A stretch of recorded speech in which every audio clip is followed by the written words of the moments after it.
You're about to make a trade. Which you do you listen to? Is it get optioning those options? Or let's do a little research. Learn more at finra.org/tradesmart. All right, let's talk about something we've all been through, or, definitely will be. Getting turned down for a job. It stinks. But what if that no, that door slamming shut, wasn't the end? What if it was actually the start of your biggest win? Today, we're going to break down how to turn that disappointment into your secret weapon. So you've done everything right. You polished that resume, you nailed the interviews, you could practically taste the office coffee. And then you get the email. The dream job says no. Oof. It's a gut punch, right? It can really throw you for a loop.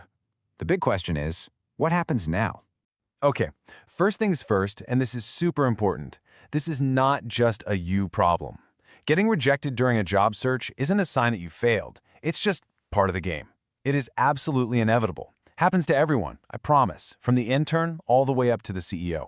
And look, it is 100% okay for it to feel awful. The source material is really clear about this. It is a huge disappointment.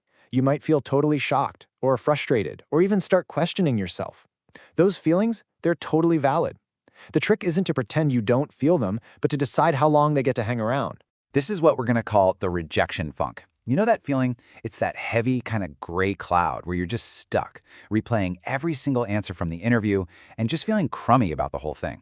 It's a natural place to land for a minute, but it's a really dangerous place to set up camp. Because here's the reality. Getting stuck in that funk, as real as it feels, is actively working against your main goal. Every single second you spend dwelling on that no is a second you're not moving toward the yes that's out there waiting for you.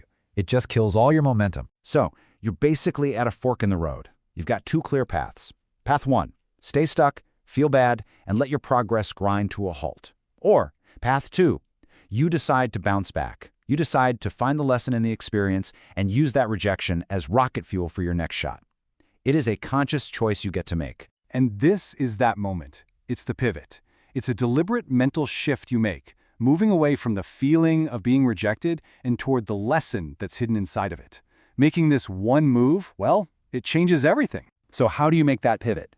It's simple, really. You change the question you're asking yourself. You stop asking, why didn't they pick me? And you start asking, okay, what can this no teach me?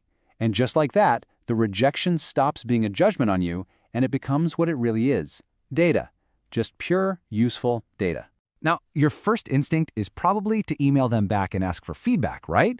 Well, here's a bit of a curveball. The advice here is don't. Chances are you won't get the full, honest story anyway. The real power move is to look inward, because you're the one who was there. You can probably figure out your own mistakes better than anyone. And here's a super simple 4-step playbook to do just that. Step 1, acknowledge the feeling. Let yourself be disappointed for a bit. Step 2, analyze. Be brutally honest and ask, where did I go wrong? 3, identify the specific moments. Was it a fumbled question, a weak example? And finally, step 4, commit. Make a promise to yourself that you won't make that same mistake in the next one. Now, when you start using this process, it does more than just help you get over a single rejection. It actually unlocks this massive, big picture insight that can completely change how you approach the whole job search. And here it is, the aha moment. The skills you need to find a job are completely, totally different from the skills you need to do a job. You might be a brilliant engineer, a creative marketer, whatever. That's one amazing skill set. But interviewing, telling your own story, presenting yourself, and, handling rejection, that's a whole other skill set you have to learn from scratch. That's right. You're mastering two separate skills at the exact same time. You're an expert in your field, and you're also a student learning how to get hired. Just realizing that is an absolute game changer, because it takes the personal sting out of it. Which means you're not failing when an interview doesn't work out. You are learning. You're just in the middle of a class on how to master the really tough skill of job hunting. Every single no is just a practice round. It's a rep at the gym. It's how you get stronger for the next one. So I'm going to leave you with this question to think about. That last time you got a no, for a job, a project, anything, forget about the sting for a second. Think about the data. What is the one crucial lesson that experience is trying to teach you right now? Because the answer to that question, well, that's the key that's going to unlock your next yes.